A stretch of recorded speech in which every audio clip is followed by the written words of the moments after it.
വേൾഡിൻ്റെ പുതിയൊരു വീഡിയോയിലേക്ക് എല്ലാവർക്കും സ്വാഗതം.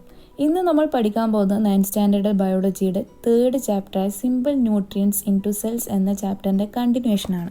ഹ്യൂമൻ സർക്കുലേറ്ററി സിസ്റ്റത്തെ പറ്റിയാണ് നമ്മളിപ്പോൾ പഠിച്ചുകൊണ്ടിരിക്കുന്നത്. കഴിഞ്ഞ ക്ലാസ്സിൽ നമ്മൾ എന്തൊക്കെ കാര്യങ്ങളാണ് പഠിച്ചിരുന്നത്? ഹ്യൂമൻ സർക്കുലേറ്ററി സിസ്റ്റത്തിലെ ബ്ലഡിനെ പറ്റിയും ഹാർട്ടിനെ പറ്റിയാണ് നമ്മൾ പഠിച്ചിരുന്നത്. ഇന്നത്തെ ക്ലാസ്സിൽ നമ്മൾ പഠിക്കാൻ പോകുന്നത് ബ്ലഡ് വെസൽസിനെ പറ്റിയാണ്. അതിനു മുമ്പ് കഴിഞ്ഞ ക്ലാസ്സിൽ പറഞ്ഞ കാര്യങ്ങൾ ജസ്റ്റ് നമുക്കൊന്ന് റിവിഷൻ ചെയ്ത് നോക്കാം. നമ്മൾ പഠിച്ചിട്ടുണ്ടായിരുന്നു ബ്ലഡിനെ പറ്റി നമ്മൾ ബ്ലഡിലുള്ള കോമ്പൗണ്ട്സിനെ പറ്റിയായിരുന്നു നമ്മൾ പഠിച്ചിരുന്നത്. ഈ ക്ലാസ്സിൽ നമ്മൾ ബ്ലഡിനെ പറ്റി ഡീറ്റെയിൽ ആയിട്ട് പഠിച്ചിട്ടുണ്ടായിരുന്നു. ഈ ഒരു ക്ലാസ്സിൽ നമ്മൾ ഡീറ്റെയിൽ ആയിട്ട് ഇനി ബ്ലഡ് വെസൽസിനെ പറ്റിയാണ് പഠിക്കാൻ പോകുന്നത്. ബ്ലഡ് വെസൽസിനെ പറ്റിയാണ് നമ്മൾ അടുത്തതായിട്ട് പഠിക്കാൻ പോകുന്നത്. അപ്പോൾ നിങ്ങൾക്ക് ഒരു ടെക്സ്റ്റ് ബുക്കിൽ ഒരു ടേബിളൊക്കെ ഫില്ല് ചെയ്യാനുണ്ട്, അതിൻ്റെ ക്യാരക്ടറിസ്റ്റിക്സ് ഒക്കെ വെച്ചിട്ട്. അപ്പോൾ അത് നല്ല രീതിയിൽ ഓർമ്മിച്ചെടുക്കണമെങ്കിൽ നമുക്കിതിനെ പറ്റി ഡീറ്റെയിൽ ആയിട്ട് ഒരു അറിവുണ്ടായി കഴിഞ്ഞാൽ നമുക്കത് എപ്പോഴും ഓർമ്മ ഉണ്ടാവും. അല്ലെങ്കിൽ നിങ്ങൾക്ക് എക്സാം ഹോളിൽ എത്തിക്കഴിഞ്ഞാൽ ഡൗട്ട്സ് വരാനുള്ള ചാൻസസ് ഉണ്ട്. ബ്ലഡ് വെസൽസ് എന്ന് പറയുന്നത് 3 ടൈപ്സ് ആണ്. ഈ ഒരു ഫിഗർ കണ്ടു കഴിഞ്ഞാൽ തന്നെ നിങ്ങൾക്ക് മനസ്സിലാവും. ഈ ഒരു റെഡ് കളറിൽ കാണുന്നതാണ് ആർട്ടറീസ് എന്ന് പറയുന്നത്.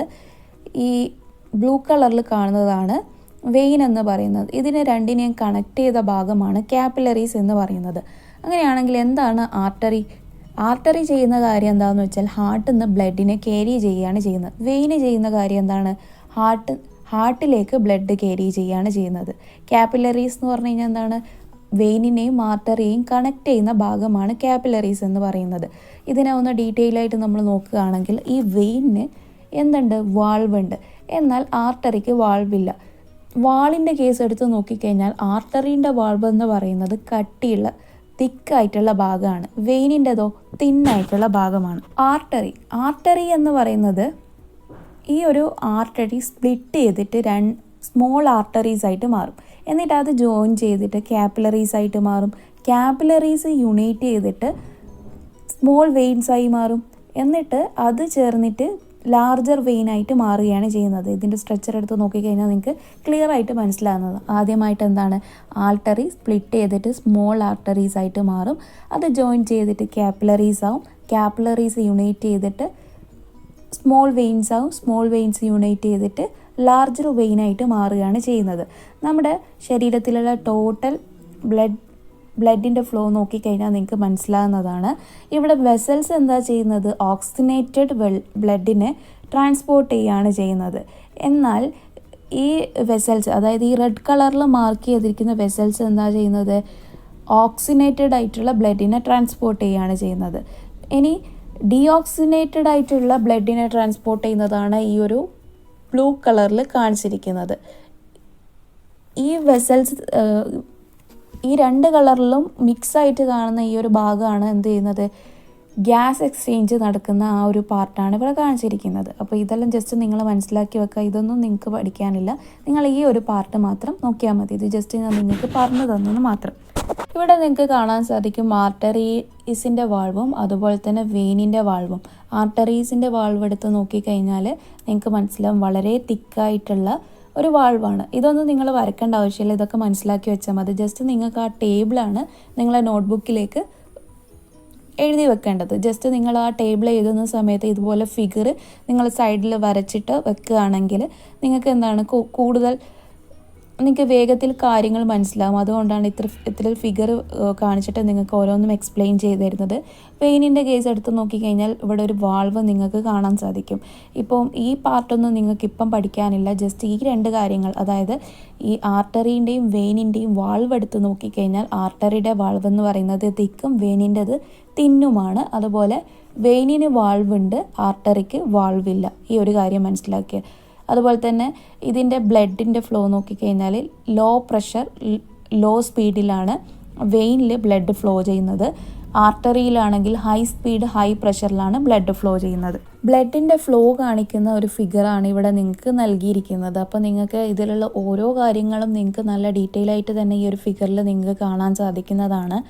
അതായത് ഒന്നും കൂടി വിശദമായിട്ട് പറയുകയാണെങ്കിൽ ഈ ആർട്ടറീസും കാപ്പിലറീസും വെയിനിലും എങ്ങനെയാണ് ബ്ലഡ് ഫ്ലോ ചെയ്യുന്നത് എന്നുള്ളതാണ് ഇവിടെ കാണിച്ചിരിക്കുന്നത്. അതായത് ഈ ഒരു ആരോ ഷോ ചെയ്യുന്നത് ബ്ലഡിൻ്റെ ഫ്ലോ ആണ്. ആർട്ടറീസ് പമ്പ് ചെയ്യും ബ്ലഡിന് എവേ ഫ്രം ദ ഹാർട്ട്. അതുപോലെ കാപ്പിലറീസ് എന്ത് ചെയ്യും, ജോയിൻ ചെയ്യും ഹാർട്ടിനെയും വെയിനിനെയും. എന്നിട്ട് അത് ഗ്യാസസിനെയും ന്യൂട്രീഷ്യൻസിനെയൊക്കെ എക്സ്ചേഞ്ച് ചെയ്യും. വെയിൻസ് എന്ന് പറയുന്നത് ബ്ലഡിന് ഹാർട്ടിലേക്ക് തിരിച്ച് ക്യാരി ചെയ്യുകയാണ് ചെയ്യുന്നത്. അപ്പോൾ ഈ ഒരു കാര്യം മനസ്സിലാക്കി വെക്കുക. അപ്പോൾ നിങ്ങൾക്ക് സ്വന്തമായിട്ട് തന്നെ നിങ്ങളുടെ ടെക്സ്റ്റ് ബുക്കിലുള്ള ആ ഒരു ടേബിൾ ഇപ്പം ഫില്ല് ചെയ്യാൻ അറിയാമായിരിക്കുമല്ലോ. നമ്മൾ ഡിസ്കസ് ചെയ്ത കാര്യങ്ങൾ തന്നെ ഇതൊരു ടേബിളാക്കി നൽകിയെന്ന് മാത്രം. അപ്പം നിങ്ങൾ ഈ ടേബിൾ നോക്കിയിട്ട് നിങ്ങളെ നോട്ട്ബുക്കിലേക്ക് എഴുതി വെക്കുക. ഒരു ഫ്ലോ ചാർട്ട്, ബ്ലഡ് വെസൽസിൽ ബ്ലഡ് ഫ്ലോ ചെയ്യുന്ന ഒരു ഫ്ലോ ചാർട്ട് നിങ്ങളോട് പ്രിപ്പയർ ചെയ്താൽ പറഞ്ഞു കഴിഞ്ഞാൽ ഈ രീതിയിലാണ് ഉണ്ടാവുക. അതായത് ഹാർട്ടിൽ നിന്ന് ബ്ലഡ് എന്ത് ചെയ്യും, ആർട്ടറിയിലെത്തും. ആർട്ടറിയിൽ നിന്ന് സ്മോൾ ആർട്ടറീസിൽ നിന്ന് കാപ്പിലറീസിൽ പോകും. കാപ്പിലറീസ് നിന്ന് സ്മോൾ വെയിൻസിൽ നിന്ന് വെയിൻസിലെത്തും. വീനക്കാവ വഴി ഹാർട്ടിലേക്ക് തിരിച്ചെത്തും. ഇങ്ങനെയാണ് ബ്ലഡിൻ്റെ ഫ്ലോ നടക്കുന്നത്. ഹാർട്ടിൻ്റെ വർക്കിങ്ങിനെ പറ്റിയാണ് അടുത്തതായിട്ട് നമ്മൾ പഠിക്കാൻ പോകുന്നത്. അതായത് എന്താണ് റിതം എന്ന് പറയുന്നത്? ഹാർട്ട് ബീറ്റ് കണ്ടിന്യൂസ്ലി നടക്കുന്നതിനെയാണ് റിതം എന്ന് പറയുന്നത്. സ്പീക്കർ എന്ന് പറയുന്നത് അതായത് നമ്മുടെ ഹാർട്ടിൻ്റെ റിതമെറ്റിക് കോൺട്രാക്ഷനെ എക്സ്പാൻഡ് ചെയ്യാൻ വേണ്ടിയിട്ട് നമ്മുടെ റൈറ്റ് ആട്രിയത്തിൻ്റെ ആൻറ്റീരിയൽ പാർട്ടിലുള്ള സ്പെഷ്യൽ ടൈപ്പ് ഓഫ് മസിൽസിനെയാണ് നമ്മൾ എന്ത് പറയുന്നത്, സ്പീക്കർ അല്ലെങ്കിൽ SA നോഡ് എന്ന് പറയുന്നത്. സൈനോ ആട്രിയൽ നോഡ്. എന്താണ് സൈനോ ആട്രിയൽ നോഡ് എന്ന് പറയുന്നത്? അതായത് നമ്മുടെ റൈറ്റ് ആട്രിയത്തിൻ്റെ മുകളിലുള്ള സൈനോ ആട്രിക്കൽ നോഡ് എന്ന ഭാഗത്തിൻ്റെ സ്പെഷ്യൽ ടൈപ്പ് മസിൽസിലാണ് പേസ് മേക്കർ എന്ന് പറയുന്നത്. ഒരു ഇലക്ട്രിക് സെല്ല് പോലെ വർക്ക് ചെയ്യുന്ന സൈനോ ആട്രിയൽ നോഡിൻ്റെ ഭാഗമാണ് പേസ് മേക്കർ എന്ന് പറയുന്നത്. ഇത് നമ്മുടെ ഹാർട്ടിനെ കോൺട്രാക്ഷനും അതുപോലെ തന്നെ റിലാക്സേഷനും ഹെൽപ്പ് ചെയ്യുന്നുണ്ട്. പിന്നെ അതുപോലെ നമ്മുടെ ഹാർട്ട് ബീറ്റിൻ്റെ റേറ്റ് റെഗുലേറ്റ് ചെയ്യാനും ഹെൽപ്പ് ചെയ്യുന്നുണ്ട്.